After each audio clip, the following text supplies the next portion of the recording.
2024 के लोकसभा चुनाव से पहले उत्तर प्रदेश के आखिरी चुनाव में विपक्षी दलों के इंडिया गठबंधन की ओर से अखिलेश यादव की समाजवादी पार्टी ने सीएम योगी आदित्यनाथ की पार्टी भारतीय जनता पार्टी को करारी शिकस्त दे दी है। मऊ जिले की घोसी विधानसभा सीट पर सपा के सुधाकर सिंह ने बीजेपी के दारा सिंह चौहान को 42,000 से ज्यादा वोट के अंतर से हरा दिया है। दारा सिंह चौहान के विधानसभा से इस्तीफे के कारण ही घोसी में उपचुनाव हुआ, क्योंकि 2022 के चुनाव में सपा के टिकट पर जीते चौहान ने कुछ महीने पहले विधायकी छोड़ दी और भाजपा में शामिल हो गए। चर्चा थी कि जीते तो मुख्यमंत्री योगी आदित्यनाथ की सरकार में मंत्री बनेंगे, लेकिन सपा ने पूर्व विधायक सुधाकर सिंह को उतारकर उन्हें पूर्व एमएलए बना दिया। इंडिया गठबंधन के गठन के बाद सपा के हाथों घोसी में बीजेपी की हार से कांग्रेस समेत विपक्षी दलों के खेमे में जोश आई है। यूपी में इंडिया गठबंधन का नेतृत्व अखिलेश और सपा के हाथ में होगा, इस बात में कोई संदेह नहीं है। बिहार के सीएम नीतीश कुमार की पहल पर भाजपा विरोधी दलों के राष्ट्रीय मोर्चे इंडिया गठबंधन में सपा भी है। घोसी उपचुनाव में कांग्रेस ने सपा कैंडिडेट के लिए वोट करने की अपील भी जारी की थी। सपा के बाकी सहयोगी दलों ने भी सुधाकर सिंह के लिए काम किया, प्रचार किया और अपील की।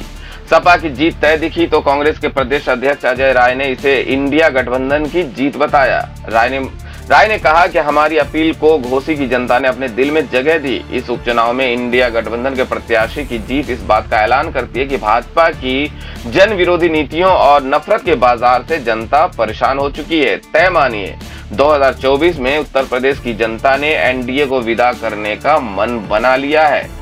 घोसी में सपा की जीत से गदगद पार्टी अध्यक्ष अखिलेश यादव ने तो ऐलान ही कर दिया कि पीडीएफ इंडिया टीम की रणनीति है और जीत का ये फॉर्मूला सफल साबित हुआ। अखिलेश यादव ने ओम प्रकाश राजभर और दारा सिंह चौहान पर चुटकी लेते हुए कहा कि घोसी का चुनाव ऐसा अनोखा चुनाव है जिसमें विधायक तो एक जीता है, लेकिन कई दलों के भावी मंत्री हार गए हैं। अखिलेश यादव ने कहा कि घोसी की जनता ने भाजपा को 50,000 ही पछाड़ दी है।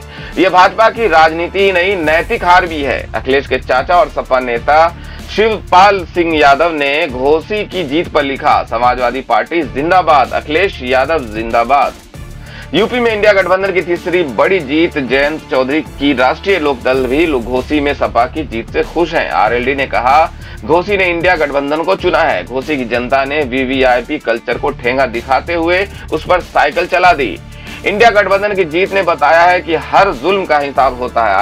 आरएलडी अध्यक्ष जयंत चौधरी ने कहा है कि बड़ी जीत दर्ज कराकर इंडिया गठबंधन का हौसला बढ़ाने के लिए घोसी उत्तर प्रदेश के मतदाताओं को धन्यवाद, अखिलेश यादव को बधाई।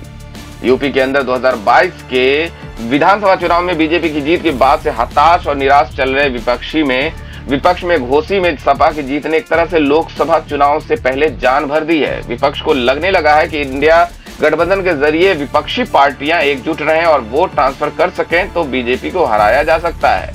जीत ने अखिलेश यादव को इंडिया गठबंधन के अंदर सीट बंटवारे में तो और ताकत दे दी है। 2019 के लोकसभा चुनाव में बीजेपी और अपना दल सोनेलाल गठबंधन ने 80 में 64 सीट जीती थी। सपा, बसपा और आरएलडी गठबंधन को 15 सीट मिली, जिसमें सपा के 5 और बसपा के 10 सांसद थे। कांग्रेस से 1 सीट सोनिया गांधी जीती थी। बदले हुए समीकरण में मायावती अलग हैं और उनके दलित वोट पर बीजेपी के साथ साथ अखिलेश की भी नजर है। अखिलेश यादव ने पीडीए का नारा दिया है, जिसे घोसी की जीत के बाद उन्होंने जीत के फॉर्मूले का सफल होना करार दिया है। पीडीए मतलब पिछड़ा, दलित और अल्पसंख्यक। पिछड़ा और दलित वोट पर बीजेपी की भी पकड़ है। उसने अनुप्रिया पटेल, ओम प्रकाश राजभर, संजय निषाद समेत कई छोटी पार्टियों के नेताओं को अपने साथ रखा है जो जातीय वोट का मामला संभाल सके। घोसी में बसपा ने कैंडिडेट नहीं दिया था और चुनाव से एक दिन पहले पार्टी ने अपने समर्थकों से वोट न करने और करने पर नोटा का बटन दबाने को कहा। अब ये तो पता नहीं कि बसपा वालों ने वोट किया या नहीं, लेकिन नोटा पर मात्र 1725 वोट आया है। सपा कह सकती है कि बसपा का दलित वोट उसकी तरफ आ गया, क्योंकि 2022 के चुनाव के मुकाबले उसकी जीत का मार्जिन इस बार बढ़ गया है। लेकिन घोसी में अगर सच में दलित वोट सपा की तरफ आए हैं तो ये मायावती और बीजेपी दोनों के लिए सतर्क होने का समय है। इंडिया गठबंधन की मुंबई में तीसरी मीटिंग के बाद सीट शेयरिंग पर बातचीत शुरू हो चुकी है। सीट की मांग और दावे शुरू हो चुके हैं। यूपी में इस बात नहीं हो रही है। शायद घोषित चुनाव का इंतजार था, नतीजा आ चुका और सपा के हौसले बुलंद है।